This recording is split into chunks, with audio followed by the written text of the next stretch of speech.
The realest thing a student ever told me, this is a high school classroom, this is LA, Crenshaw and Slauson. We were talking about, this is health, or talking about different things, talking about gangs. And one dude that, he wasn't in a gang, but this is their culture, so he was flexing. Another dude, he rarely talks, super introvert. He's like, stop talking like that. You got parents. Gangs are for people who don't have families. Looked him dead in his soul and then went back to looking for it. I was like, he said it's so real. Yeah. Because you can tell where that place came from. Yeah. Because they go to gangs because there's love there. There's opportunity there. There's perspective there. Whether you like it or not, there's wisdom there. Because it's just like, okay, these are your chances. My man, you 10th grade, you can't read. Come, let's sell these drugs. Stop playing, right? You're not going to college. Right, Michael may be, but Deron, come on. And that's what happens. Yeah. We are going to make this work. Yeah. Like when you get that student that's like, you see everybody as your family. This little bro. Relentless. And he's graduating in 4 years. You're relentless about it. I'm not letting my little brother graduate and I know how to read, because I know where you're gonna end up. Yeah. And when you look at all your students like that, you hit a different gear. A different gear, bro. So then when people talk to me in the hallway like, what you so turned up for? What do you mean? Why you not? What do you mean? Like, not- that's my little brother. And I can't even think that's the future. Bro, I have to say, this is my little brother. You gotta treat all So of them whether your different. grades are trash or not, you're gonna have a skill set that you can eat off of. Bro, You're gonna have education, bro, you can something flip where you can the take care of yourself. Because if you don't, like, you're gonna turn into a monster. And I'm practical with it, I would. Your leader play a role, and also educators being empowered to understand that you actually are a leader. Like, you're leading a group of people. That homeroom of yours. You start with them every morning, you end with them every day, but you still gotta teach the rest of the classes. But at the end of the day, you got a group of people you're responsible for. But like, I think about our principal. Dr. Smith was that dude. He was that dude. He was a lawyer. He owned real estate. He owned funeral homes. Just all around business guy, but was a principal. And was the principal from like 92 to like 2013 or 2014. I think an important part too is like you got to be somebody that people want to follow. And when you're decorated like that, when you have success that's more than one-dimensional, people will follow you because they aspire to that. And through people aspiring, you can inspire them to follow you. You can inspire them to make change. But that's really why it starts with investing in yourself, because if you're just a one-trick pony, if you're just an educator or just a teacher, people are going to be like, well, I can do that. Students disrespect you when they realize that you one-dimensional and then they done caught your dimension. Right. And you're not chasing growth, because human beings are built to grow. So I can't walk and be like, lead a boys' academy and be like, yo, we got to respect this woman, and they can smell the lack of character. Yeah. Right, and then on Saturday, I'm like, where the hoes at? Like, nah, boy. You can smell the inauthenticity. Yeah, kids you can catch smell on to it. that, bro. Yeah. They can catch on to that. So when I'm saying, like, I'm trying to figure it out too, we're growing together. Like, this is family. And then they watch you grow. And they can feel that. How do you make it feel like family? How do you make it feel like family? Oh, I be real about my shit. Like I open up, like, let me tell you something. I didn't like learning. Yeah, that's what it is. I love it now, and I'm an adult. So I'm gonna teach you how I got to where I'm at. You either gonna ride with that, or you gonna be systematized. Like, I'll say something of that, right? I'm gonna tell you the truth. Like, yo, what matrix you in? Come on now. Cause right now you in mine. And in here, standard of excellence is you gonna be somebody, and when you leave, that's between you and your God and that teacher. He said, what matrix you in? Right. It's like the train man from Matrix 3. He was like, yo, I'm the king down here. I'm the king down here, and that's how I always looked at my life. I'm like, yo, the matrix gonna be big. Let me get on my train. And when you step on that bit, I can knock you out. No, that's... Are we good? I didn't know. Yeah. Oh, okay. Oh, my bad. You remember? Let it go. I can do the intro. Welcome back to Live with the Mod, the Poet, powered by Revolution the One, where we have the greatest guests, the most powerful conversations. And as you can tell, today is a little bit different. We got some roundtable actions with the good men of Revolution the One. I got my good brother Tuesday Adebayo. I got Michael Driver. I got Kamal Alatunji, and I got Anthony Hassan Jr. And I'm Mod the Poet. And yeah, we just been going, and my head is in a whole bunch of places, man, because we went out the gate running, man.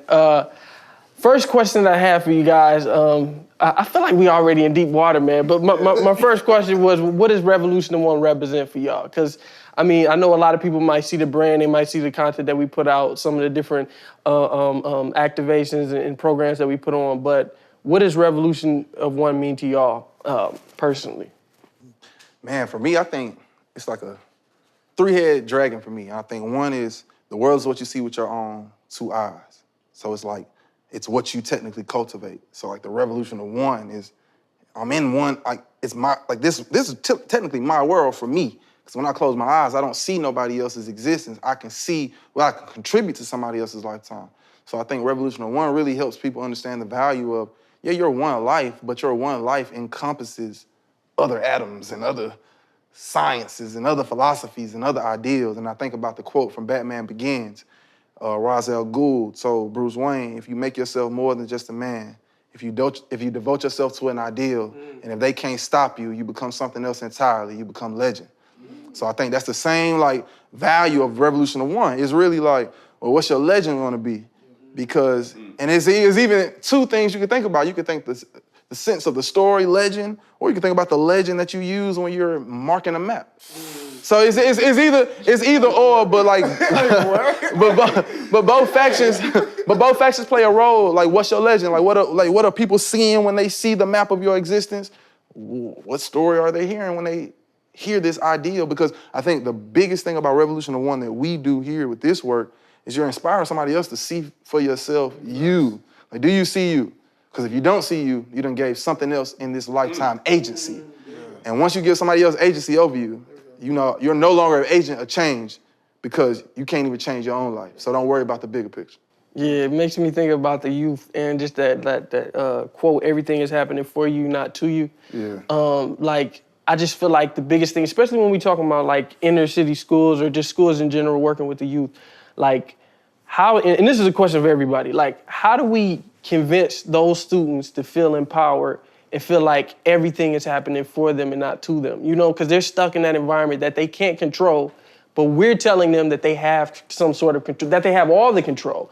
Because the things that's happening in their life, you can see this person is working against you, or you can see them as aiding you in some type of way. Even if you warn with them, or you having issues with them, or this is somebody that you don't want to be around, you still getting something from them. Everybody you getting something from. Whether your experience was negative, where you pull from it can be positive. So that's what it makes me think about. Like how can you take all those different things in your life and make something positive out of it? But the question is, like, when we working with these children and they going into these environments where they feel defeated every day, how can we convince them, and how would you convince them? How do you work, especially through the programs, like to get these children to understand like you have a say in your life? For me, it starts with, well, Maya Angelou said, like, no one cares what you're talking about until they know you love them. So that's the first step. Me letting you know, like, so out the gate, like, you my little brother, my little sister. White, black, anybody. Of course, my heart is for young black men, but everybody I stand in front of them like, nah, it's love. From the first day of school to the last day for eternity. And what that means is, to me, I'm gonna love you when it doesn't make sense to. Right? This label, this chick in South Africa, she was a teacher, an educator. She said that every child needs an adult that's irrationally committed to their success. Irrationally. So when you acting a fool, when aesthetically, when on paper you in ninth grade and can't read, you got a grandma that says, you are going to make it, right? You got an auntie, you got somebody, you got an uncle that's like, no, go to school. That sees you on that corner and it's like, so what's up? Why aren't you in school, right? Yeah. You got somebody. So for me, it's being that person. I don't know if you have it anywhere else, but you're gonna have it in this box, in this classroom, in this auditorium. So that's step one. Them knowing that and then feeling that love, that energy signature. And then second, it's what is in you creatively, unique about you. Like the music. Some of them got a mouthpiece. How do we leverage that to a career? Some of you, like musically, you think, I want to be a rapper, but you hear the beats differently, right? You need to do music placement. You need to discover new artists. Like you in this hood in South Central, but yet you listening to eclectic German, this type, like you're different. Once you develop that, like you said, devote yourself to that, you make a legend, right? Not only do you leave a legacy, but that legacy leaves a legend, as in a blueprint, as in somebody else after you can peep game. For me, I'll cut it with this example of Nipsey Hussle. Because me growing up, a young Nigerian kid, you going to school, right? You getting a degree. It was never a maybe.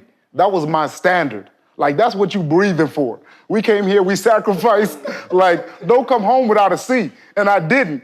One time I got a C, it was like 8th grade, I was looking at the teacher like, listen, you can't do this. Listen, you don't understand. I know you think this is a game, it's just a progress report. It's not a progress report. I stood there for 3 hours until she realized she made a mistake, and I had her like, 79.6 to write it up to an 80. I was like, God, you love your boy. Like, so it was different. And I came into like the inner city, the hood.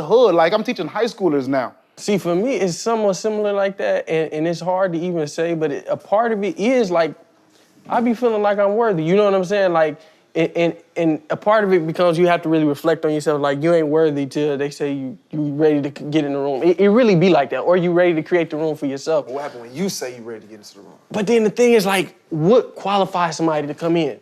You have to like them to come in. That's really what it is. Because it ain't a numbers thing. It ain't a connections thing. It ain't a aesthetic thing. That's a relationship thing. It's a relationship thing. And that's their thing. They got clicks. They got dumb clicks. So stop telling people they have to do something So to I get went in to the this room. Beloved Benefit last night. It was at the Georgia World Congress Center. Then I went to the Zucot because they had an after move for Jay Bailey from the Russell Innovation Center because he was one of the honorees. All the honorees got it was $8 million raised. Each honoree got $1 million. Silence of Shame by Shanti Dawes is one of them. But what I'm learning when I'm in the room, this is my second time going to Beloved Benefit. The people that's in that space, in that company, they all like know each other, the Dan Cathys, they all work with each other, they all try to be aligned on this faith-based ideal. But when I look at, there was only one little girl who was a young person. She was 11 years old. She's technically in history the youngest person to ever be on TED Talk, the youngest black person ever, because she did it at 10. She created her own doll called Curly Me Beautiful, or Beautiful Curly Me or something like that. But she made the doll because the doll she had didn't have curly hair like hers. So she made this, and now she's a multimillionaire. But the thing is, you put one person on the stage, this one anomaly, it's always one for these folks. And they really be many. And they really be saying when two or more gather, the Lord is there. So that's where I'm like, that's the gatekeeper for me. Is you're trying to curate who is next. And it's kind of like my favorite movie to get through life is Creed, the Creed series. If you take bits and pieces, Lil Duke, you don't tell me who next. You don't run, who next? So when he did the first fight and he got his car taken, that was because, he was really trying to, but when you get stuck in trying to prove that you next, well, it ain't proving you next. You're trying to prove that you one of them ones in your existence because it's your world. When I close my eyes, I'm not seeing the mayor and his vision. I see mine. Right. So only thing I can do is walk up on you and say, all right, Brother Dickies, fellow Mays High graduate, I got a plan for literacy. I want to start with our cluster first. What resources can you leverage me? I can't even have that conversation. You know why? 'Cause I got to send an email, set up a meeting, get with another meeting, go to another meeting, extend that meeting, pass that meeting, and then finally get to a person that before Andre Dickens was mayor, he was the first person I ever had lunch with at the gathering spot when I joined. But I still got to go through the system. I'm not asking you to cut me no corner. What I'm saying is I was there before you were. And just like you're going to be there before I was too. But the difference is us millennials going to be the ones that when we hit these licks, we're going to look at all these old folks and be like, bro, ta-ta. I have nothing for you because you don't have nothing for me. Because I'm 30 years old and I've never had a mentor for real. I've had them say it out their mouth, Right. and they claim it when I'm working hard for something that they are achieving. And then I think it was the Art of War or 33 Strategies of War that say, be weary of anybody who has something to gain while supporting you.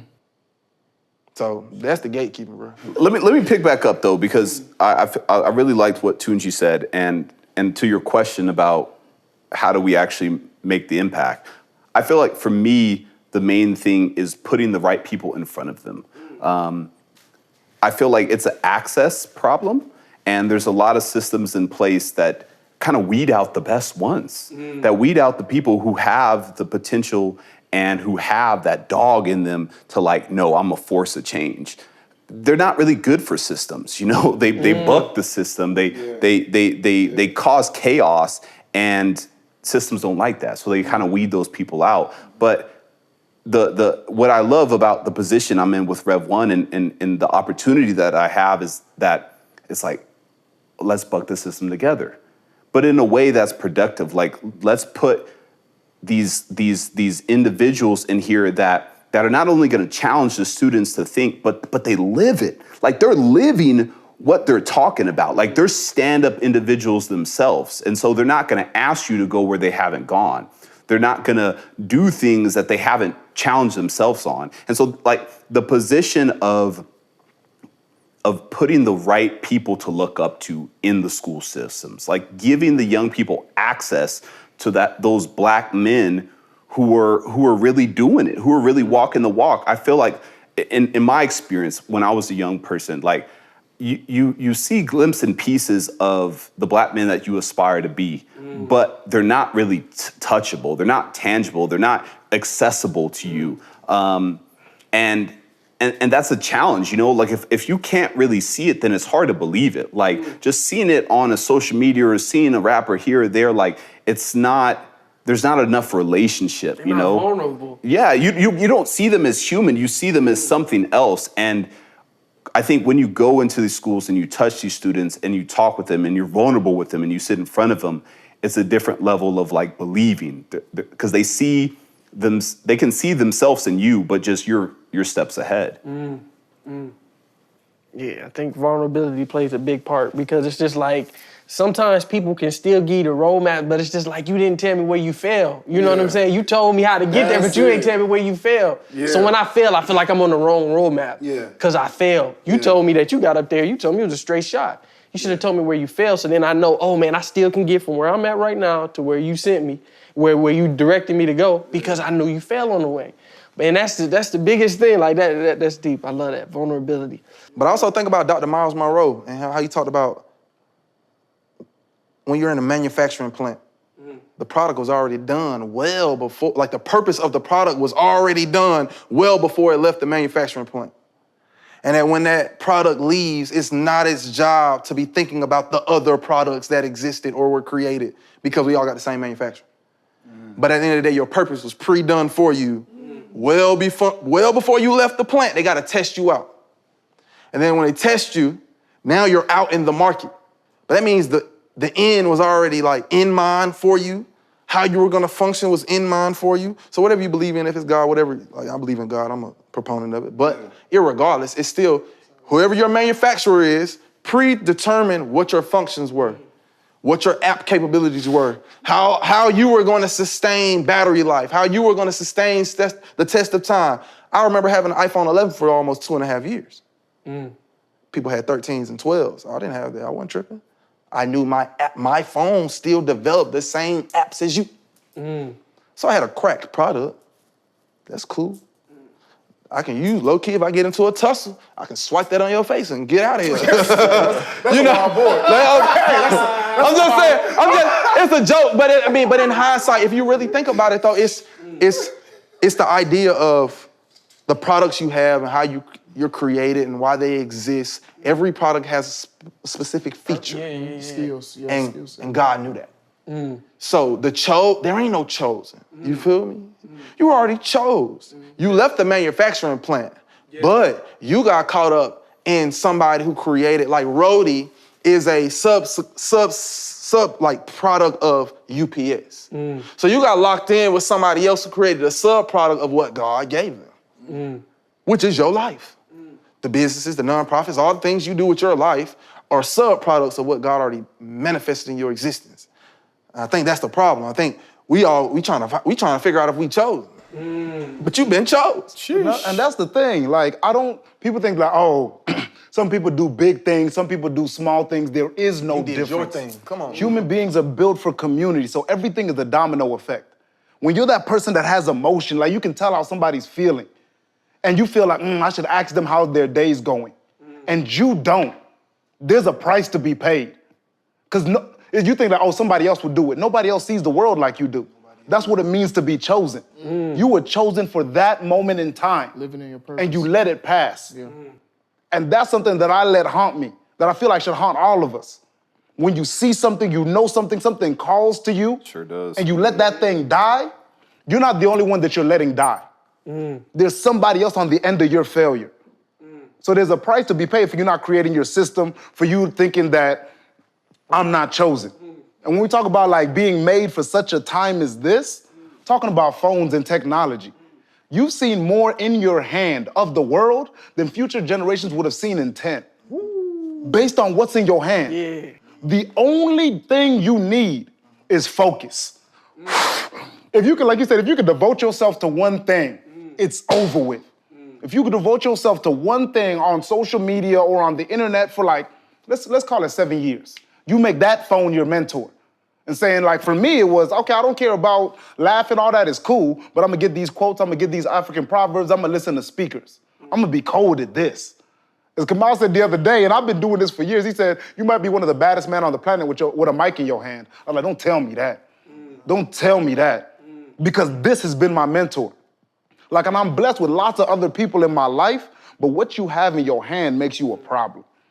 Like, you built for this time and place. I feel like it just looks different for everybody, man. It Like, does, because sometimes we can feel like we chosen because the extraordinary things that we do, but it's a price that come with that. And only you're happy to pay that price. Facts. You know what I'm saying? Like, you going there, you doing your entrepreneurship, and you like, yeah, I'm going through it. I'm in debt, I'm doing this, I'm going through, but I love it. Yeah. Somebody don't love that part. That's why they're not chosen in that way. Because I've done certain things, you know what I'm saying? It's like, you may see people and they like, you're a leader. Do you know what comes with being a leader when you gotta eat last? Some people don't want to eat last. It's not the title that they don't want, it's what comes with being the leader. They don't want that part. And understand that nobody should really want that part. You're just chosen, you want that. Like, you love doing that for people. It drives you, it does something to your heart. It is special to you, you know what I'm saying? And I think that's why, like you said, everybody is chosen. It's just, what are you willing to go through to get to your chosen moment? You know what I'm saying? To that chosen space. But what it boils down to me is leaning into discomfort. Like you said, with the phone, whatever you're doing, just leaning into discomfort. That's how you battle the Matrix, because the Matrix is all about comfort. So my question was, what is some of the biggest things that coddle us as adults? Because we know, like, you know, growing up as children, you got, you know, you getting money without, you know, doing chores, or your mom's doing everything for you. But what are some of the things that coddle us as adults? I got a list of them in my head right now, but. I'll start because I know that I'll get passionate about this conversation, so I'll go first. I think it's seeking agency from our peers. And then when we get caught up in that agency of our peers, we get caught in this whirlwind of community and clique. And I think the dumbest thing I've ever heard was, nah, your friends from high school, you ain't gonna be around. What you mean? Them the people that saw me grow when I was just an actual plant trying to really figure out what my photosynthesis process is gonna really be like. So for the fact of the matter, you thinking you go to college and you think that because you met them for 4 years, that they're gonna covet your back the way somebody who understands you does, that's a fool. And I think that's the problem. I think we get so encompassed in the social of it all. We really still trying to be cool because you weren't cool in middle school or high school. And I'll never forget, I had to think about it. I'm like, man, bro, I always think about, why was I picked on in 7th grade? Because 7th grade was crazy. I never understood. And with who my best friend is, for real, I would think I was gonna get some slack. I'm like, yo, y'all tripping, bro. Like, y'all tripping. y'all tripping. But I caught it, but I realized, like, I didn't try hard to be like everybody else. I just did me the best way I knew how. My mama only could afford Wrangler jeans and a Georgia Bulldog long sleeve shirt and some gray felines, and I had to rock those. I didn't come here for you to come. Stood on that. Yeah. And then the thing is, what most people didn't even realize is, I came in here, I came in this building, and I ain't knocked none of y'all out. So now you don't even realize that there's a sense of self that I have to know that my household is represented, my legacy is represented, and I'm gonna get in trouble, and Jay George would knock y'all out, so I ain't gonna knock y'all out. See, the best thing about having a friend that actually is a good role model when you young is that you ain't comparing yourself. He a king, that make you a prince when you walk with him. I'll take that. I'm still royalty. And I still got the same honors and same activities and access that he did. I just didn't look the same, so I was chosen. He got drum major before me. I was I really was supposed to be the first sophomore drum major in history at Mays High School. I'm not gonna even, it's not no disrespect to my boy. It's not no disrespect to my boy. But it's really, I know the cards that like play it out. I had this girl draw my bio sketches in my bio class. The band director comes by. He makes a scene. The science teacher makes a scene. He pulls me in the office and says, man, you were my #1 candidate.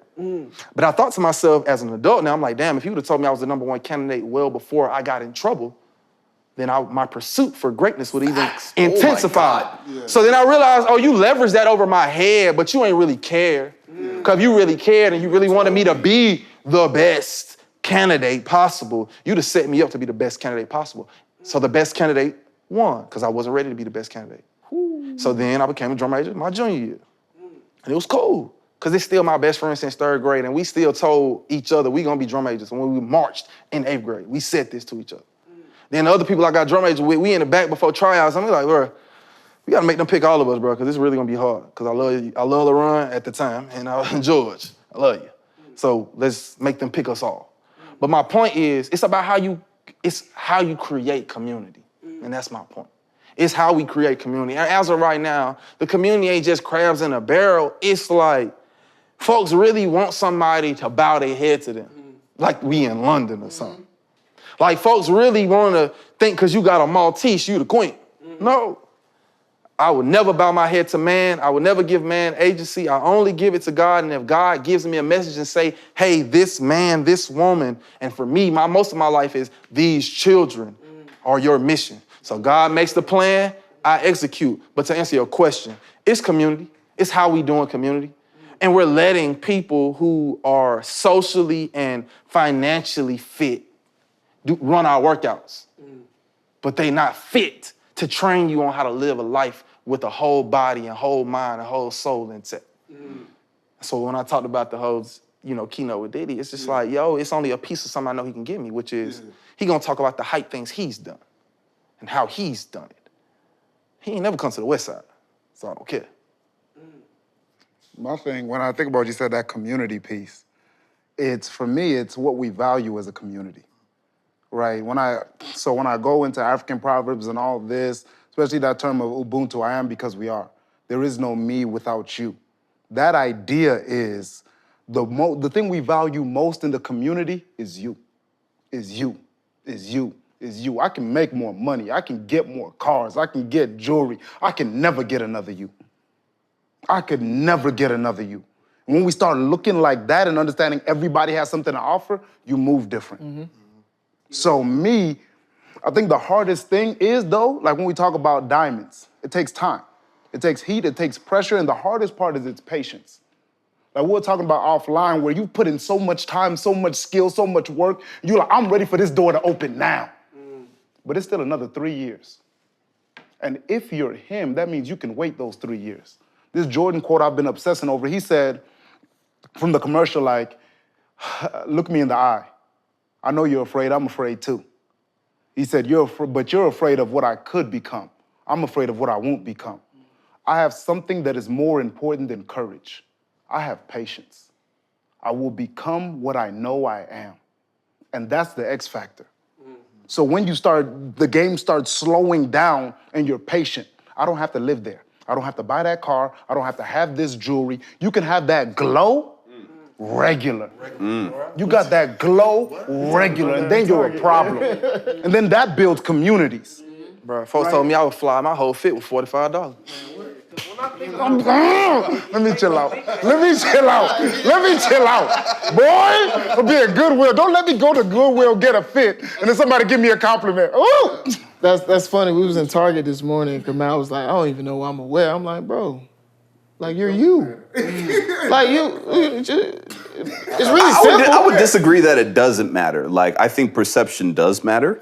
And I also am a big believer, I told you this a little bit earlier, when you look good, you feel good. And I feel like, to come to your question though, when it comes to those crutches that we use as adults, I feel like the crutch is to feel good. And a lot of times the way that we pursue feeling good isn't in a productive manner. It's I have too much going on, so I need to like lower my energy. I need to be more chill. People don't want to embrace the tension that comes with like purpose. You know, people don't want to embrace the tension that comes with like pursuing something. Like, and I feel like that feel good. There's so many things in this world, in this matrix, in this country specifically, that are all about making you feel good. They're all about making you feel good, and you could live a life in that space, pursuing feeling good. I feel like people don't really go against the grain. They don't go against the tide because it doesn't feel good. Even if they know that's the root of growth, it's like, but it doesn't feel good. And like, how long am I supposed to do that for? You know, like till I get the end result. And so there's a million different ways that we can coddle ourselves into not pursuing what we're called to pursue. I feel like the big thing is just like getting in touch with that inner voice, and starting to build trust for that. And I think that frankly comes through wins. It could be small wins, but like if you can get yourself wins, you can get yourself momentum, then you're a bit more apt to lean into the discomfort because you know that there's a reward on the other side. It makes me think about two things. Like when you said agency and you talking about comfort, it like the two, because as soon as you said that, it hit me. I was just like, I feel like they marry at politics. You know what I'm saying? Because it's a group collective of people who agree that this is why we don't have this. My life isn't like this because we don't have this one thing, or this is what we need, or these people are ruining our life. So we're coming together to try to get a sense of comfort behind why our lives aren't perfect or they're not this way. What place do you feel like politics plays in our understanding or our lack of understanding of personal development? Like that we have the power to change the different things in our own lives and our communities. Like, what part do you feel like that plays in our own coddling? I'm gonna go first by saying, like, I think humans, like, we're almost innately hardwired to be more tribalistic than we are individualistic. Yes. And I feel like some of the challenge with being tribalistic is that you a lot of times you get convinced that what you need, what you want, what's going to create growth in you doesn't matter. That you need to sacrifice for the greater good, that you need to sacrifice and you need to downplay yourself. And I think that's a territory that has been manipulated to wit's end in today's society. That what you want, what matters for you, your purpose, you need to downplay that so you can join the big group and then we'll overtake the other side. And it becomes this tribalistic, like them versus us kind of thing. And I think people just get lost. Like they lose themselves in a collective. They lose, what am I here to do as an individual? How do I feel? Because like Mike was saying earlier about our Creator has given you a purpose, like there is a root for you. There was that thought in mind, that intention in mind that this being has an end destination, has a place that they can go to. And we're gonna put a little map, a little GPS inside of them to help guide them. But I feel like when you subscribe to a tribe, that GPS, not only does it get quieter, but it's purposely stamped out because people don't want you to unplug from their tribe. Because you're a body, you're a vote, you're more energy and attention that goes to what they're trying to do. And so I just feel like that's how it kind of plays in, and that's our position. At least my position is just like when you start to take some of that power back, where you're a little bit more focused. Like it's not about abandoning tribes completely, but it's about realizing that you got to be a tribe of one too. That the greater good doesn't have to come at the sacrifice of your good. Yeah. So even to your point about like connecting the clothes and the tribe of one, it's realizing that when you walk into this world and you've taken care of yourself. So when I talk about like looking good, like you're right, look good, feel good. But what does that mean? So now when I step in front of a group of students, when do I have to wear a suit? Because they haven't seen a black man in one, right? So I could wear this and be just as comfortable. I'm gonna still talk the same, I've earned that. But at a certain point, I had to wear that suit to feel like I fit the role. Certain point, I didn't need it anymore, but I was still wearing it because they did. But then I got it from a thrift store because you can get it from a thrift store too. You know, you may not be able to afford the $400 one. You can get this one for the 20, for the 30. And then I stack on top of that, it fits a certain way because I've been eating well. I've been drinking water. I've been doing the things that we both can do. So for me, when I'm that tribe of one and you really focus on taking care of yourself, and you let that journey go on, all of a sudden you're down the road and somebody else wants to be your mentee and you're like, huh? Like, I'm just trying to figure it out, right? But you've done so many things to grow, and that's really when I think about teaching did for me. Because you're put in this box with these people, like these little people, the future. Like in my little brothers and sisters, you have to create your own matrix, right? And you get to define what the rules of engagement are in here. You get to decide, okay, how do we treat each other? How do I let them talk to each other, right? When somebody says something, am I gonna let it slide? And that's the hardest part, and that's when you decide. And that's when I realized that everything you do matters. And I took that outside of my matrix into the world. So now the whole politics piece is almost irrelevant to me because I've built my own matrix. And I saw what people can become when I focused on me, when I was beautifully selfish. I didn't put them first. I was obsessed with becoming a better man because I couldn't look them in the eye and pretend to be something I wasn't. Not when I said I loved them. It felt like, I tried. It felt like betrayal. It hurt my soul. And I was like, nah, I can't fake it. And then that slow growth, you end up and decide you can step out and, okay, I can be me. Like, me is worthwhile to be. And then you step out into the world, and when that you blesses other people, that's when you in that pocket. That's when, go ahead. No, I just wanted to build on that. I think to still answer the question using his thoughts too. The way politics works is it was a logic model. Everybody, if you even look at it from the European tradition all the way to how we operate, everybody got to have this top person that has this group that they listen to, then they have the group that they tell what to do, and then that group has a group that they manage, and then that group is probably the group that's being managed for real. It's the group that's actually doing the work. So I think about politics has created this blueprint that people want to utilize but don't even realize the value in it for real. Because at the end of the day, in SGA, when you in SGA in high school, everybody in SGA. I mean, everybody a stakeholder. Everybody got a vote that counts. Everybody has a say. So when you think about these systems and what we're operating in, you go from the educational standpoint, it's the number one stakeholder who you're working for, one, don't have a say for real. And those are the youth. Two, when you do get their say, you curate it by picking the child that you know is going to say it in a particular way because their upbringing is rooted in a different conceptualization because of who their parents are. Probably pick a kid where you know demographically, oh, that's a Jack and Jill child, great. Let me go talk to them. My example of why I know politics don't work for real is because my first time teaching ELA, when I met him, the students was, they had dumb teachers leaving back and forth. They had no structure. This is their reading and writing class. I got hired December 18th, 2018, going into 2019 school year. I really only had 3 months to get them ready before the Georgia milestone. 3 months. I had the highest Georgia milestone data in the entire ELA department.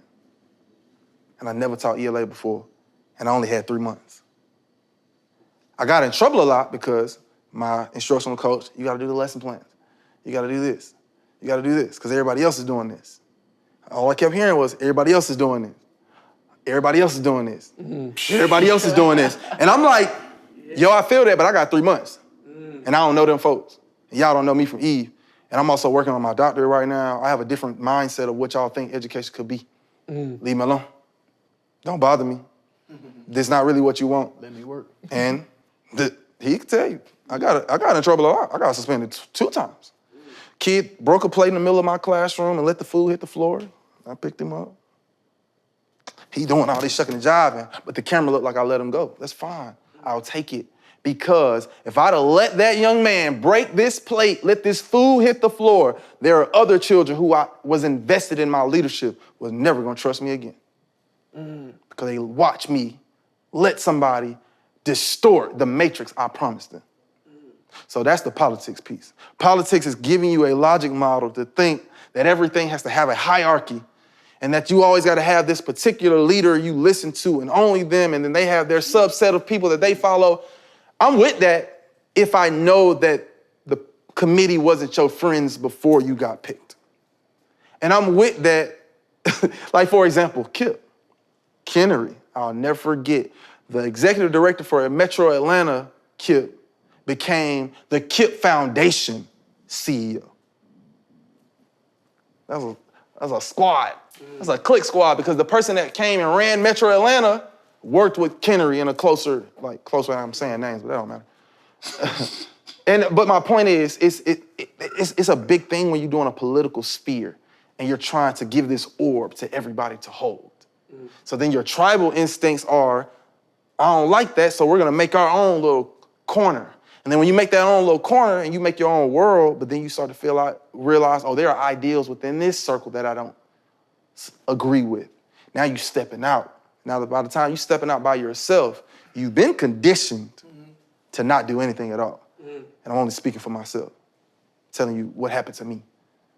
Revolution 1 is what's saving me, because I'm like, oh wow, I can't preach this and not be it. It ain't about just being an entrepreneurial, decision-making and strategic vision, or even understand how to use a social cause and use social media for it. That's not the only thing. It's, well, your revolution died when the pandemic happened. You on a run. You got fired from teaching, and you know that's your muse. My bounce back took a while. We met up for lunch at the gathering spot after that fact, but I was in the midst of still trying to find myself again. He pitched his wellness curriculum. They had a podcast together. Lo and behold, he like, yo, Revolution 1, I got this thing for you. But my point is, there's politics in how we operated to get me here, but it wasn't based in I, me, my mind. And like my dean at Alpha taught me, I, me, my mind, words that do not rhyme, us sweet hours together, words that last forever. And I think that's the thing. If the political system is based in I, me, my mind, there's always gonna be an I, there's gonna be a me, there's gonna be a mine. But when it's set in a us sweet hours together, we gonna handle this. I'm the program manager, I manage social media, I am the social media, podcast, videography guru. I am a voice. I am that I am. Either way it go, you are who you know, but the point of it is that we can't be stuck in a system like that. It's a system. For me, it's just like I've never seen politics really change much in the community. Me personally, I've seen people in the community change the community more than politics. I've seen people rob a certain store, and then now the store closes at 8 instead of 11 now. And, and it's just like, dang, it's that quick. People did actions and real change happened. Yeah. And it's just like, I feel like sometimes we invest a lot of energy in things that we really don't see change in. That's me personally. I've never voted in my life, so I wouldn't really even know what the system was about, because the system discouraged me, Just growing up, it discouraged me, just year after year after year saying the same things. I don't know that if I wasn't in tune in a general level and who was president, I wouldn't have known who was president, because it's just nothing really changed outside of Michelle Obama putting in that food policy that made us have to get low-calorie food from the a la carte. Other than that, I didn't notice much of a change.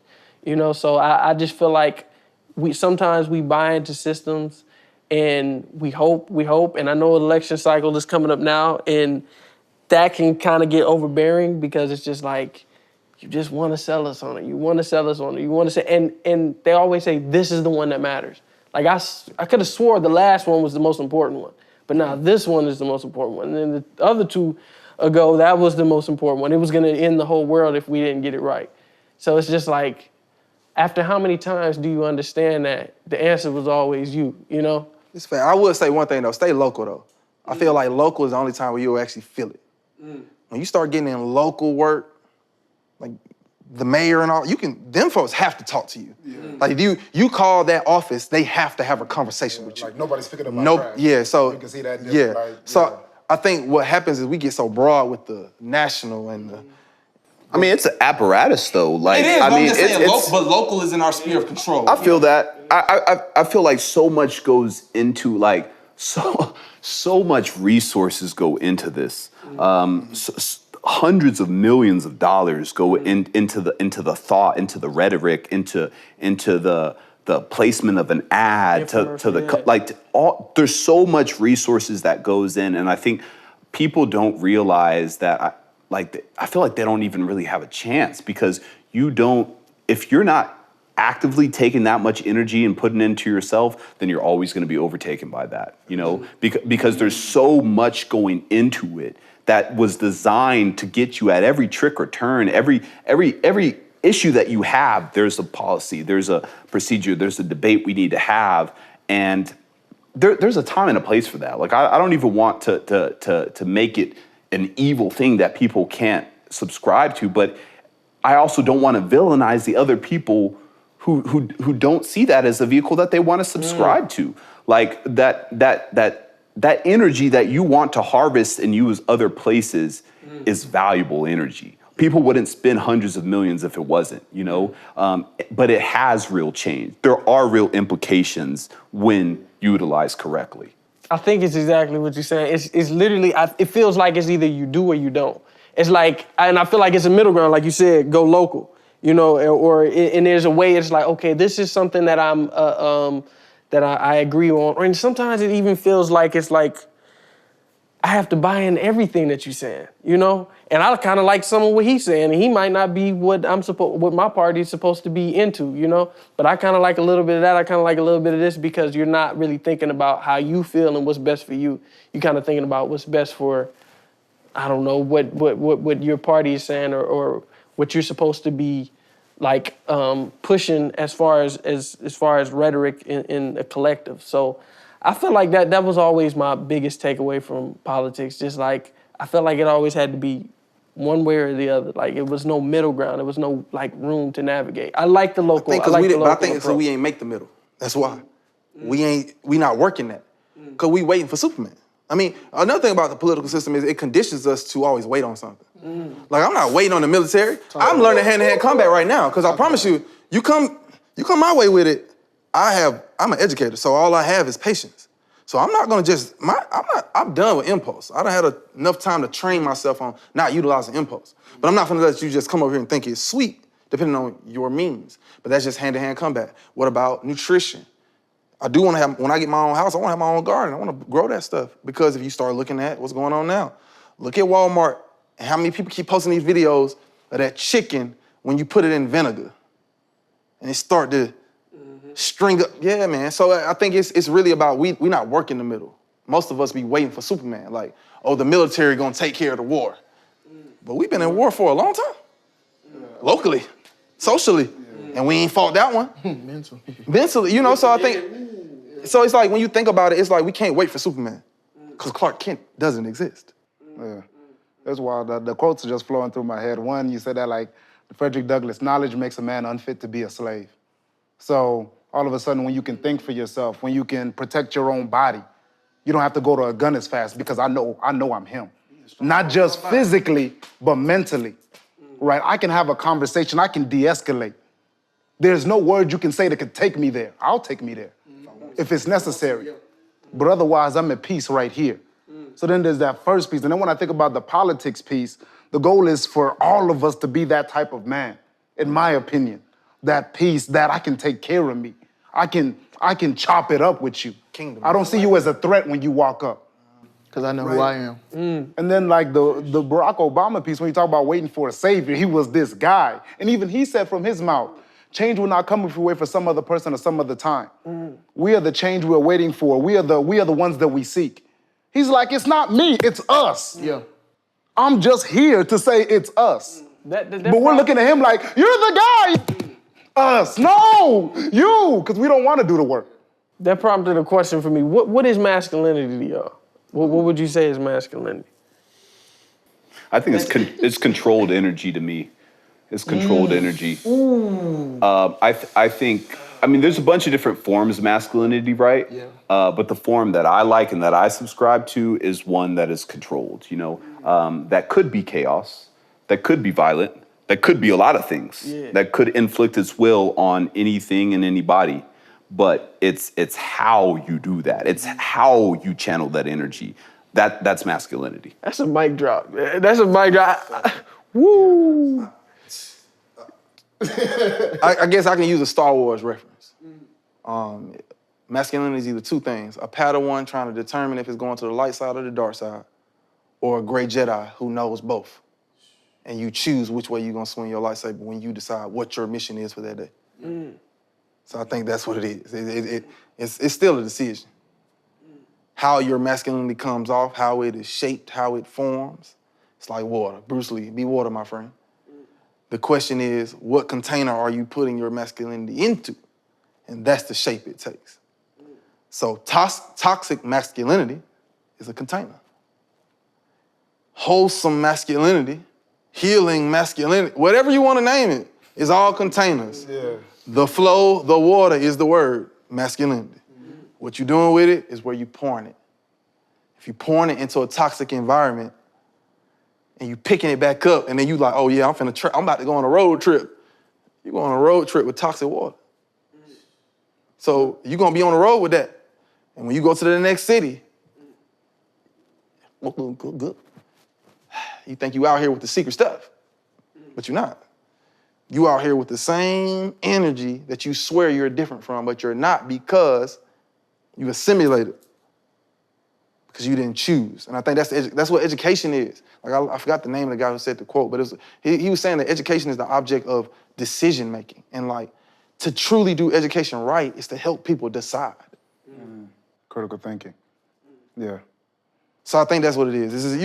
I wanted to dive into this concept of individualism because it makes me think about like what we've been talking about, just like taking the individual approach to fixing the things in our lives, just fixing the things in our community.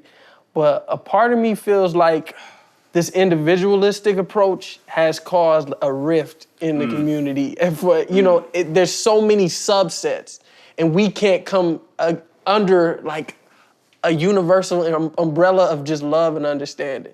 So do you feel like individualism can come to a point where it divides us in a point? I feel like it's like what you said about the tribes. We have to come together for something, but I feel like sometimes it's like we have so many subsets, so many labels, so many different things.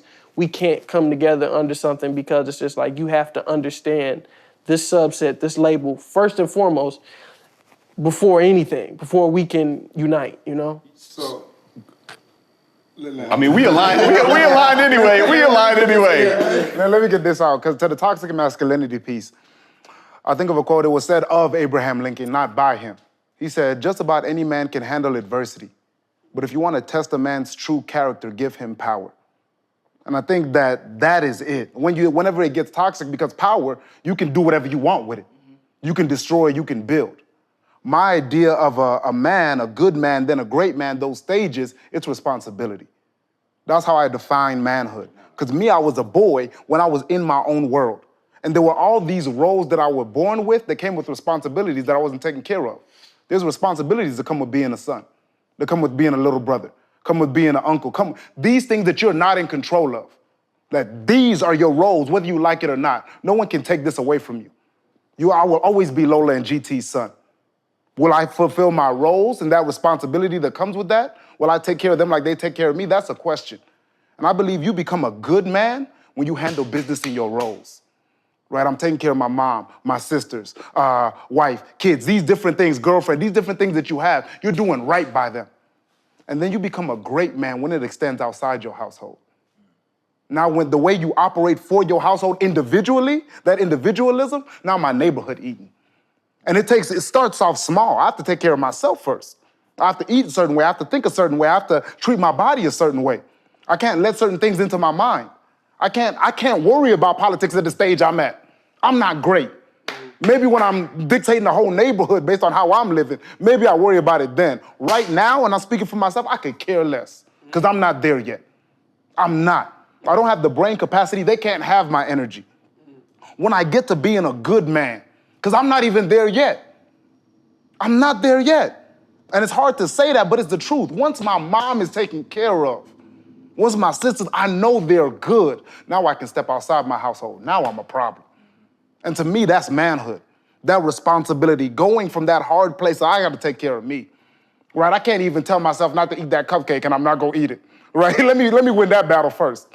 Right? Let me win those. And when I step outside, that's greatness. And I think that's still individualism. But the problem is, our visions are just small. Your vision is just too small. Your vision of yourself is too small. If you really believed you were him, or you could become him, bro, please be individualistic. That opens up a whole can of worms for me, and I want to dive into that, and we're gonna dive into that in a second, because it makes me think about that whole like era of black men who couldn't provide the way that they wanted to, and it made them like really drop the ball because you feel like you can't be a good man. You're doing everything that you can, and you just can't be a good man. You know, you can't take care of all the things that you want to take care of. So instead of working that job, now you want to be a whatever type of man you got to be because you believe that being a good man, being the provider is the good man. And it's like, it's how you provide. Because you can still take care of the people in your life and you're not a good man in my book, you know? So it's just like, a lot of men, they lost it because they was trying to be the provider, man. And it's so much more than that, like you said. So much more than the money. More than that. Right? So much more than that. I think it comes down to just truly knowing who you are and where you are on your journey, as well as your strengths and weaknesses. Like when you're talking about individuality, like it's like I can say, like you just like basically just have to know who you are as a person to know that, okay, if you can do the job better than me and we in the same community, then I'm gonna let you do it because I know you can do it better than me and I know I'm not suited for it. It's that teamwork. It's like if you know Jordan is better at taking the last shot, why would you trip? If we gonna win, you gotta think. I thought the ring looked the same. Exactly, but it's like you gotta see the bigger picture and just know like if we're doing this together as community, working towards the same goal, it doesn't matter. Like it doesn't matter who's like everyone has a role, and it doesn't matter who gets the last shot or who gets the role. It's all about the teamwork and this is the end goal. This is where we need to go, and whatever suits, whatever is your strength, go for it. Make it happen. To the individualistic piece, I feel like the way my thoughts have evolved on it is it's important to, like Anthony was saying, is to identify like who you are. You know, get clear about that. And then as you got to start your journey first. Like I think a lot of people when they think about teamwork or they think about community, they want to subscribe before they're even on their marathon. Like they want to subscribe before they're even on their journey. You got to get on your journey first. And then once you're on your journey, I think it's important to keep your eyes open because there will be other people who are on a journey too that aligns with your journey.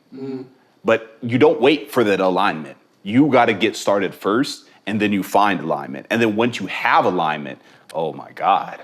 So much is possible because of that. But the individualistic piece, like I feel like when people get to clashing about it, it's because they're not clear about like who they are. They're clear who they want to be, but they actually haven't started doing the work enough to really have those self-discoveries that like, this is what I'm really him at. You know, this is what I want to be him or her at, but what are you actually doing? And that only comes through doing. It's a discovery that comes from movement. And so once you get started, like you just get a better awareness and then you start to see those strengths in other people like, damn, like I could be doing what he's doing, but he's cold. I want to read this quote for y'all. Compromise where you can, where you can't, don't. And even if everyone is telling you that something is wrong, is something right, even if the whole world is telling you to move, it is your duty to plant yourself like a tree, look them in the eye and say, no, you move. So my take on it is, you gotta be an individual. You can't you can't. Because if you don't, bruh, 25 people gonna tell you, all right, we all going over this bridge because down in the water is the fountain of youth. And if you jump this bridge at 7 feet in the air, when you land, you're gonna be young for 30 years straight. You ain't got no facts. You ain't got no data, ain't no data team, ain't no nothing. But those are the things that when you curate your existence for yourself, those are certain things I'm starting to look for now. When people give me information, cool, where'd you hear it from? Cool, who taught them that? Cool, did they coin the phrase? cool, what research? Because when I did my doctoral work, I learned that like the value of doing research is you gotta make sure your research is within a 10-year span. And then anything from that, out of that 10-year span from the past, now you have to vet it because now it might not be a common practice in the century work that you're in. We're in the 21st century and there are 21st century scholar skills, and I'm not sure even a lot of educators even know they exist. It's 16 of them. And those are 16 skills in which young people and everybody's supposed to be immersed in. One of them is financial literacy, another one is information computer technology literacy, another one is literacy itself. But the point is, the reason I say the value of individuality is still like key for you is because you just don't never know when the group is just making a decision because it's cool. When the group is just making a decision because, like, I'm not gonna lie, I was never a fan of the TikTok dance world. And the only reason I wasn't a fan is because as an educator, I'm only thinking about one thing. I'm like, oh, this time. Because it wasn't, when I learned about how TikTok worked, this is not a one-stop shop video. These are edits you're making. This is time. And some people can get on TikTok and have the time to make that content and it goes viral. Great for you. But when everybody start thinking they can make content, that's when we really fell short. That's when I realized that the individual been lost since the pandemic hit. Because every individual who didn't have a conscious mind of their own subconscious thoughts was sitting on that joint like this. And then they started, oh man, come on, hitting in life. Oh man, all right, yo, wait. I think the issue for me is people hiding behavior behind identity. You know, like you're hiding your behavior behind your identity. You say, well, this is my identity, so then this behavior shouldn't matter. You know, and I feel like the behavior is more important, if not just as important as the identity. You know, because I feel like sometimes we can't move in a group collective because we're so caught up in the identity. And it's like we got real community issues that we gotta deal with. Let's go back to the product thing. Like, we up here worried about another product that was gonna get the update before you anyway. That's a 14. You chose to be an iPhone 11, and that's okay. Now you get to maximize all the capabilities that your phone has that you technically would never learn because once you move over to a new product, it all changes, it shifts, it rearranges. The buttons ain't the same. You can't cut the phone on the same. So when you think about the human, the person, it shifts. We are ever evolving, we're ever changing. But the question is, how long you gonna sit here and realize, dang, I'm from the same manufacturing plant. I was already tested before I was shipped out. My end was already determined. I just gotta live it to see how well it's gonna be.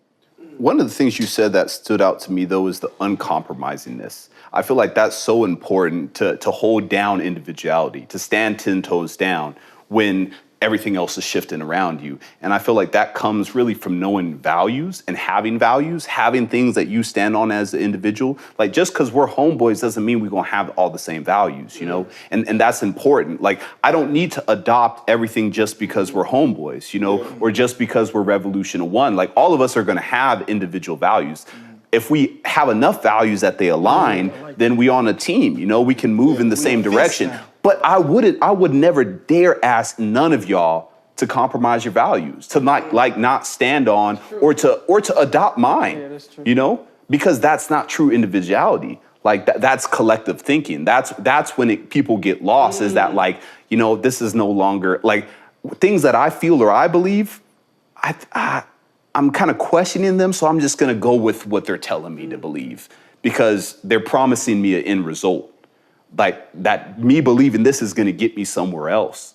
But you believe in what you believe, like stand on that, you know? Because that was planted for a reason. Those life experiences that you have that manifested those values, like that's intentional, you know? And you gotta stand on that. That's what I loved about that quote, is that you do gotta be uncompromising, you know, sometimes. Like you can't just fold and go with anything. Because then, like, you're not a person of value, you know? You're not a person of high moral character. You'll go wherever the wind goes whenever everybody else is going that direction. It's two people in the world, Team Cap in Team Iron Man, if you think about Captain America Civil War. If you ever seen that. Y'all think about that. Iron Man's ideal was the whole Sokovia Accords and why we're doing it, because we need to be regulated because of what people are telling us our faults are. That wasn't Wanda fault. Wanda chose to save as many lives as she can, because if that explosion would have happened on the ground before she lifted crossbones in the air, it would have been 10 times more casualties. Now, I'm not saying that it justifies the casualties that were there, but at the end of the day, Captain America said it best. What happens when we need to be somewhere and they're telling us we can't? And I think about like this conversation of what happens when you need it to be an individual and your peers are telling you you can't because you're socially accepting the can't. It wasn't verbal. I think that's the key. Talking about all this technology, the real AI, Allen Iverson, he said, he said they were talking about how he changed the NBA, right? Because he was himself. And he was just real casual, sitting back like, man, you disrespect God when you pretend to be someone else, right? You disrespect God. And I think the power in it is when you talk about having to make those hard decisions, where it's really like life and death. You step out into the world as yourself, which is really just your parents, your community. This is you right now. Right. But it's hard not to be tempted to pretend to be someone else that's further along. Let me steal an identity. Let me dress like him. Let me wear this chain. Let me do these things I haven't earned yet because I want to feel a certain way. You want to steal that feeling, so you steal the identity, right? But it takes courage to stand in who you are right now, because then you can realize, not even always thrive, struggle. Struggle right here. And that struggle helps you figure out who you are. Then you start realizing, okay, this isn't necessarily me, but I feel that. Let me connect with this person. And then you naturally gravitate to who you are. You find your identity. You create it. But you can never do it when you're pretending to be somebody else. As Allen Iverson said, you can never do it when you're disrespecting God. When you're stealing other identities you haven't earned. You earn it through real relationship. You earn it through that struggle. Yeah, and I know, real quick, I know for me, like, it's all about comfort within yourself too. Like I said, knowing who you are, but also being comfortable with who you are. Like and you spoke on courage, and for me, it's faith. Like if I see someone ahead, if I see someone doing what they're doing, and I aspire to be, if I continue to do the work and have the faith to know that if I keep putting in the work, I will eventually get there. That's what fuels me, and that's what makes me like, okay, cool. Like, you know, my trust is in God. Like, I trust myself, but I know who I am. I'm comfortable with who I am.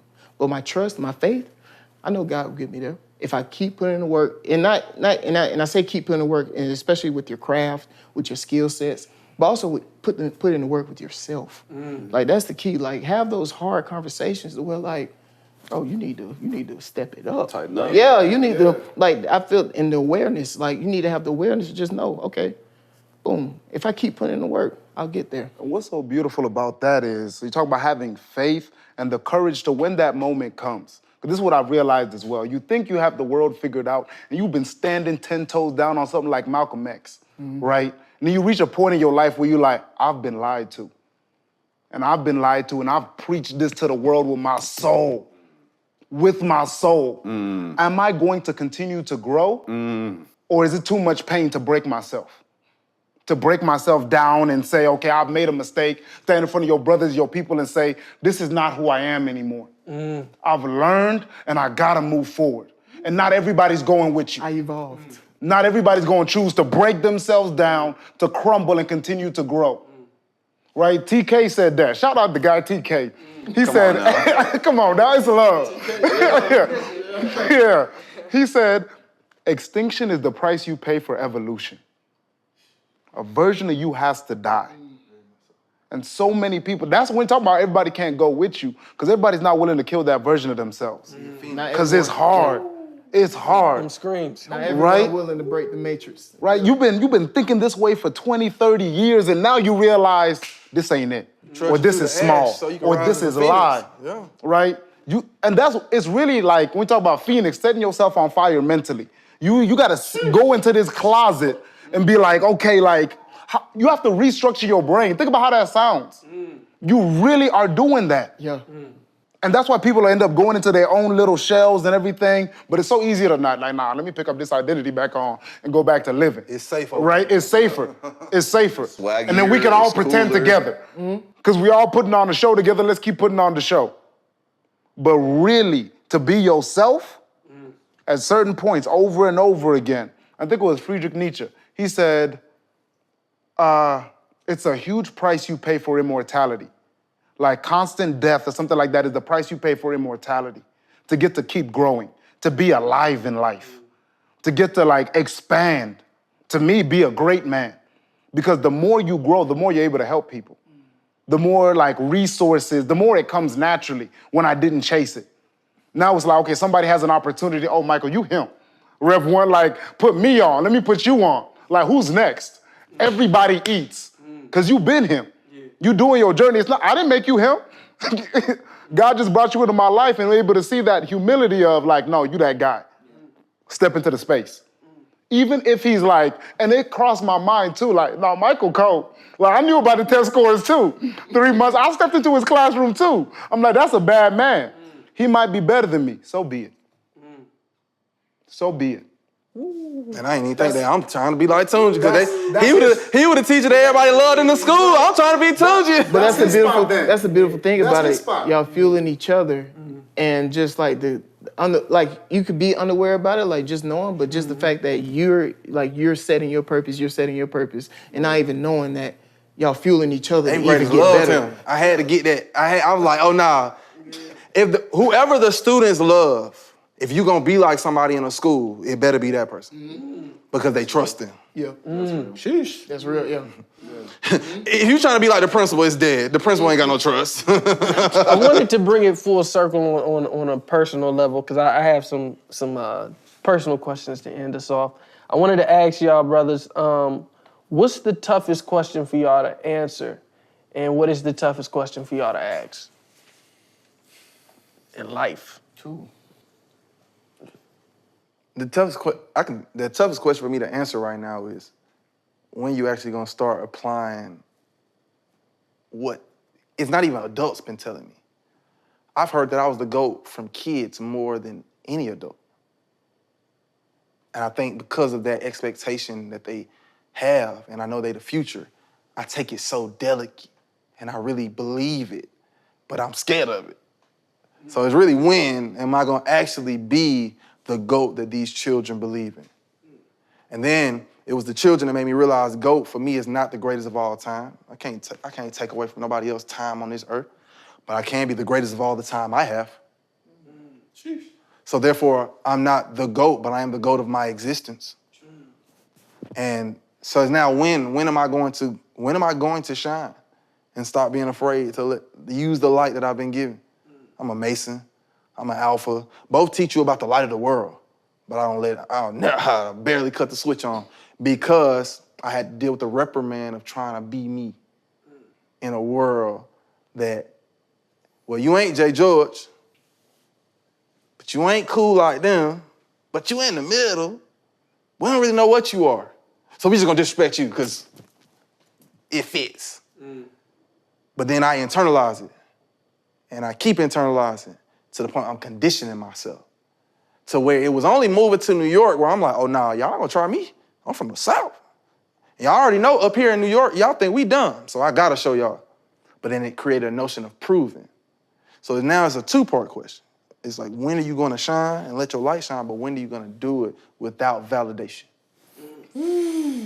I feel like, one of the things that actually unites us that we don't even talk about a lot is being marginalized, being that person who's like, we can't put you in a box, so we're just gonna tear you down. And from what I know about each of you individually on your journeys, like I think we all share that, where we didn't fit into a box cleanly. We tried, we wanted to. Yeah. It would have been better. Like the girls would have came faster, the status would have, all of that would have came, but At what cost? we just couldn't, like we was cut too different. We couldn't fit. Yeah. We didn't have a choice but to walk the walk that was ours. Yeah. The question that I think I struggle with is I feel like the main one is it's like when are you fully gonna bet on yourself? Mm-hmm. Fully, like not haphazardly, not one toe, not one foot. When are you gonna fully bet on yourself, like and stand in faith? That one. It's frankly terrifying to me. It's terrifying because I know it's right, and I know the person who I want to become is on the other side of that, and that's the only way I'm gonna get there. On the other side of a big bet. A big bet, and so that's the question that I wrestle with. It's when. I feel like the question that I also wrestle with when I ask is how. Yeah. That's the one I'm asking, and I'm like, Yeah. and I'm just stuck between these two because I know what I feel, but the math doesn't math on paper. Like when I try to do the calculations in my head, I'm just like, But it makes sense in your heart, though. On God, how is this road mostly untraveled? How is the road mostly untraveled, man? Couldn't nobody even tell you what's down on that level. Don't nobody go there. Who, what, when, where? and don't nobody go there. There's not a lot of people who can advise you, because a lot of people haven't taken that bet. I would say this, going into my question, like I've taken that bet, right? Where I was like, okay, like I'm put all chips in on myself, let's run it. And how I knew, I made a deciding point where I could have gotten another 6-figure job, but okay, I'm gonna go into this entrepreneurship. And my mom, like, Nigerian mom, like, hey, Tunji? I'm looking at her like, I looked her in the eye. I stood 10 toes down and I said, I got us. I got us. And I said the same thing to my sister, said the same thing to my family. All God gotta give me is time. And now the question that I ask myself, this is the hardest question. The next step of that is, what do I love most that is holding me back? Is it food right now? Is it sex? Is it drugs? Is it the alcohol? Is it social media? And it's always rotating. It don't end. It don't end. That game of being able to sacrifice something to grow, to kill that piece to grow. And that's the hardest question I ask myself all the time. What do I love most that is holding me back? Because I'm already all chips in. Right, so I'm just playing myself at this point. My questions, they questions. My questions, they questions. My questions, they questions. Because I took that bet on myself as well. And it's like, yeah, it's like, I don't know, the one question I can seem like the hardest for me to ask is, because it's tough because like I'm a big believer in faith. I'm a big believer in God, but it's like, when am I going to let go fully and stop caring and just go? Just flow. Like, yeah, don't get me wrong. Like, I know for sure I have no control. Everything is already mapped out, like you were saying. Like the manufacturing plant, everything's already mapped out. I just need to do the work. But it's like, when am I fully going to stop caring and just be? That's the hardest, and it makes it so tough because like I was in that, like you were saying, like we all cut from a different fabric, right? I was in that box to where like I was trying to fit in. I was just like, I was dimming my own light to fit in, and it was like, and I had the real conversation with self. It was like, no, my light brighter than this.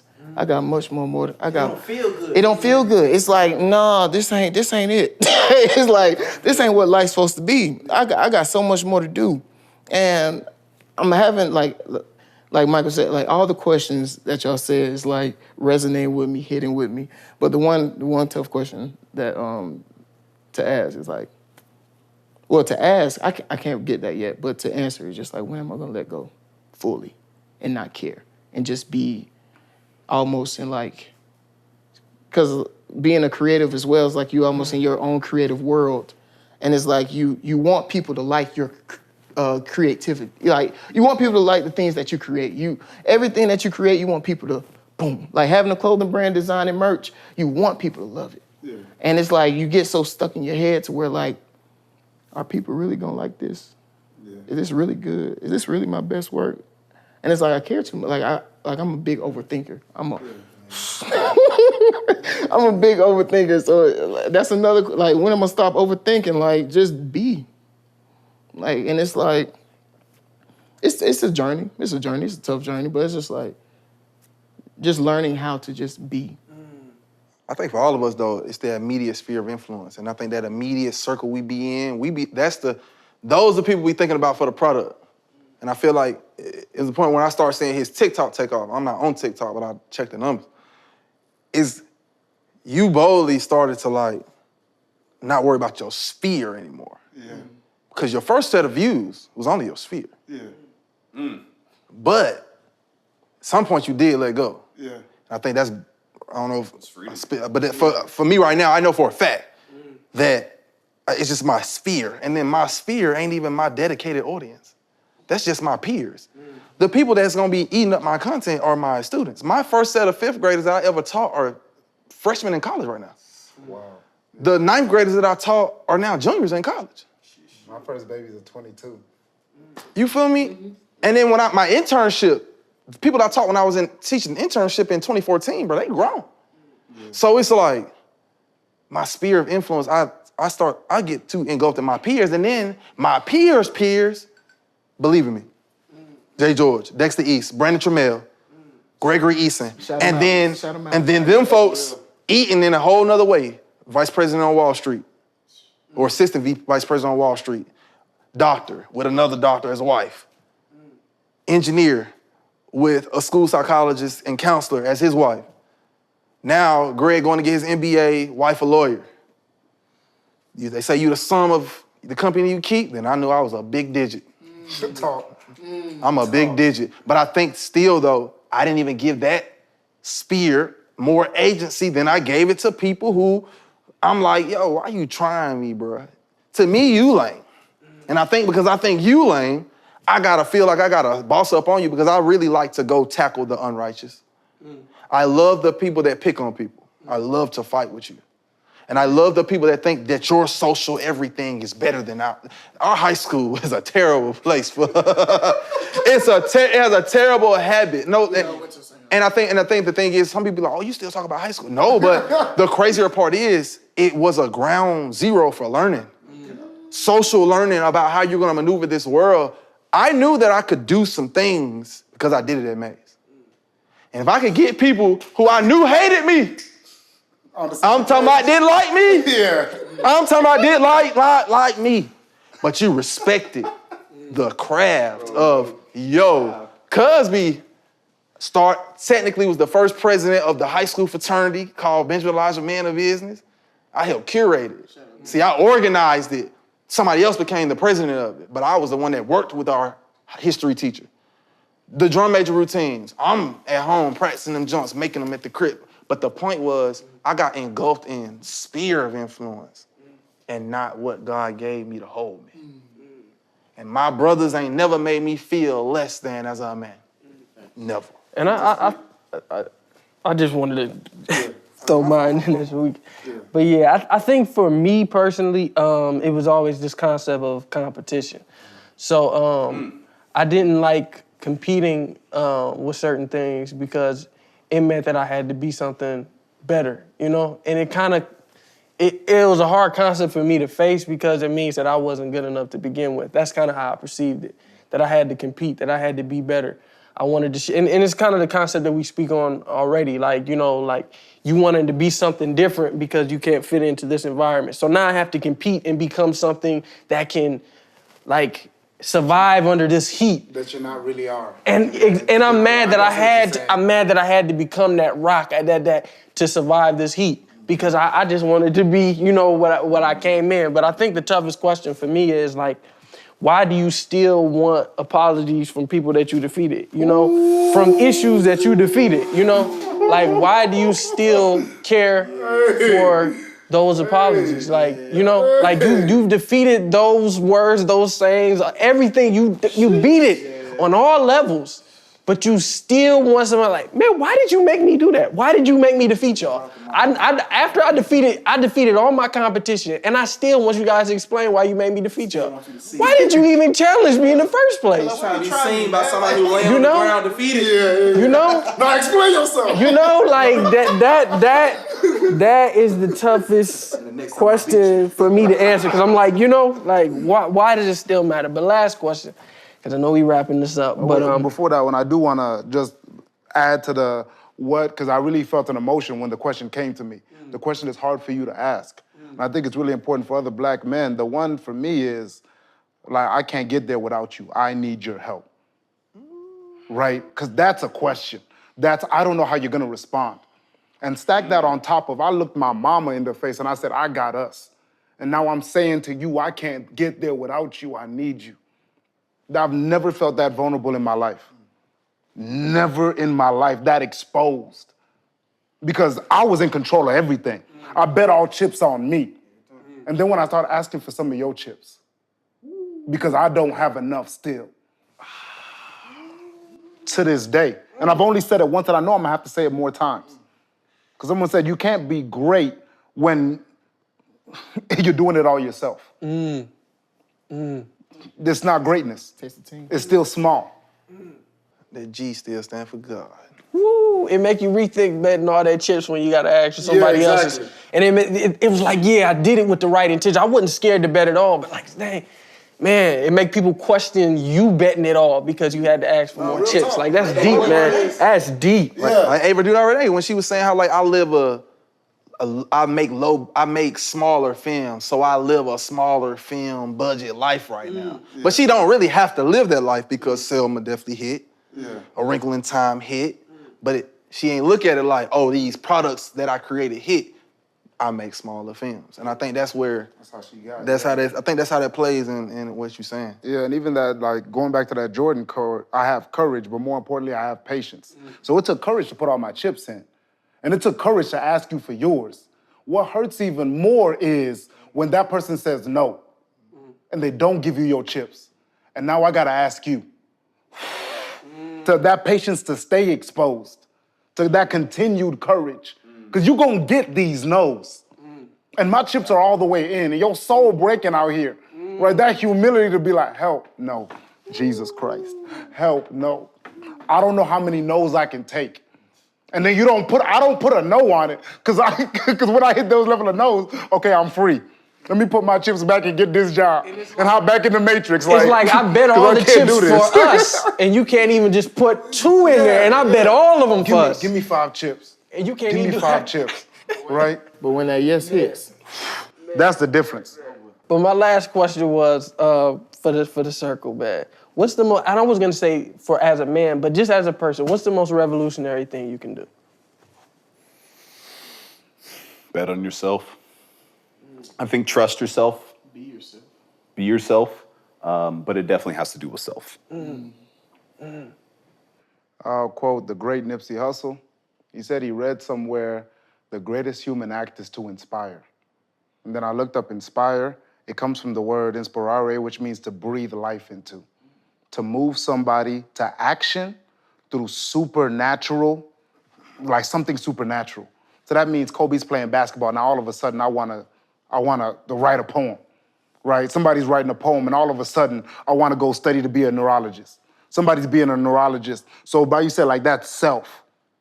By taking care of yourself, the greatest human act is to live your life in a way that inspires somebody else to live theirs. And that's what I chase. How do I live my life in a way where somebody else is like, nah, I'm greater than that. I'm greater than where I'm at right now. My light is dim where I'm at. So to me, that's the greatest thing you can do, inspire. I think it's when the devil whispers in your ear that you cannot withstand the storm, you look back in his eye and you tell him, I am the storm. Tell him, I am the storm. And in doing so, I think it's about how you reshape weather in your life and reshape what gives you meaning, what gives you value. That's what the revolution comes from. Because I really think we be giving agency and value to things that, you know, I'm glad LeBron James is who he is. Love that for him. Now, on one caliber, he is tapping into my lane because he built a school. But I don't want nobody to think that LeBron James and me sat in a room and we talking education, that he better than me. He just had more money to purchase and develop an institution. But I've been living as a school of thought all my life when I chose to be in this profession. And I think that's what we got to reshape, who we think are better, who are the heroes and who better than us in our spheres. Because in my mind, pretty great, because I'm 30 years old and I got a 12-year-old mentee who's actually my blood. Then I have a 20-year-old mentee who's a junior at Morehouse. I have a 23-year-old mentee in New York, and I have a 24-year-old mentee in Houston. That's 4. If I die tomorrow, that's 4 people who gonna rev up. That's 4 products that I've given the world because I pour into them. The group message name is called Mental Mafia, because that's what they are. Mm-hmm. And I'm the godfather. Mm-hmm. And just in case, if I take an L, I'm actually not worried. That's it right there. Boy, I live that way too. Like, I'm on 10 because what I feel like I've had to put into the world, the seeds that I was born to plant, I done planted them. And if I die now, the people that I put these seeds into, they going into overdrive. So devil make a mistake and kill me right now. You messed up. You really just brought out the Avengers. Yeah, you really messed up. Phil Coulson. No, real talk. Phil Coulson done sparked something, and then if you watch Agents of S.H.I.E.L.D., I might just come back. No spoiler. One more stab at it for me. I think to be revolutionary, or the most revolutionary thing you can do, I think, is to think, to say, and to do what others are not willing to. That's truly revolutionary to me. I love that. And I think for me, it's just trusting what you know and not what you see, you know? And it makes me just think, sometimes the most revolutionary things, like when I think of a revolutionary, it's just like they knew the end result, but they saw the opposition. And it's just like, I know we're gonna get there, regardless of what I see, I'm going forward. And it's just, it made me think about just the civil rights movement, all these different things. It's like you looking at death, you looking at like, this isn't gonna work, but you see an end, you know it's gonna be there. So you're not thinking about what you're seeing, because you really just seeing what you know. Yeah. And you just go off of that, Yeah. you know? Yeah. And that's kind of, I think, what sparks revolutionary ideas. But I appreciate y'all brothers for doing this with me, man. This has been a powerful conversation, man. This has been the one, man. And we appreciate y'all for tuning in. This is gonna touch a lot of souls, man, a lot of lives, man.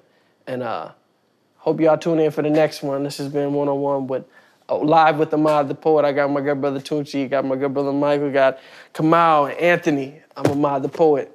And we'll see you in the next one. Peace.